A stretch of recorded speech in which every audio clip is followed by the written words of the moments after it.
üstə töküb tellərini, bu gedişdən itirib aylarını, illərini.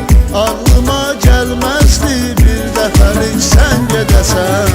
Düşünürdüm buna nə, mən dözə bilməm nə desəm. Bəlkə bu mahnımı eşidib yenidən zəng edəsən.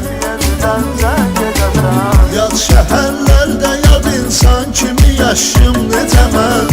Heç özü bilmədi, axtardım onu gizlicə mən. O unutqan biri olsa unudardım o zaman. Həsrətilə gəzirəm, bəlkə görəm bir gecə mən.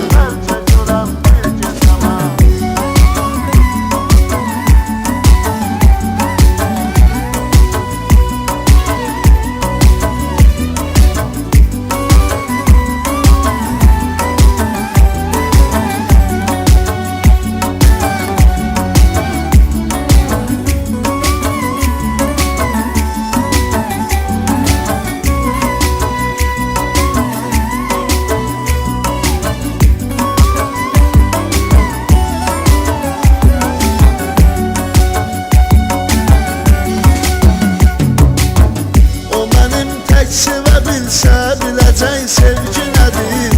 Mənə çəkdirdi zülüm, bəs görəsən dərdi nədir. İtirəm vaxtı qalar, tənha bilər itki nədir.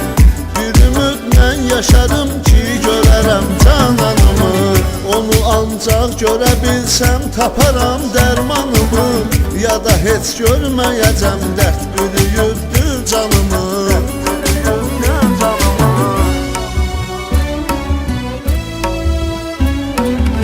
Yad şəhərlərdə yad insan kimi yaşım necə mən. Heç özü bilmədi, axtardım onu gizlicə mən. O unutqan biri olsa unudardım o zaman. Həsrətilə gəzirəm, bəlkə görəm bir gecə mən. Yad şəhərlərdə yad insan kimi yaşım necə mən. Heç özü bilmədi, axtardım onu gizlicə mən. O unutqan biri olsa unudardım o zaman.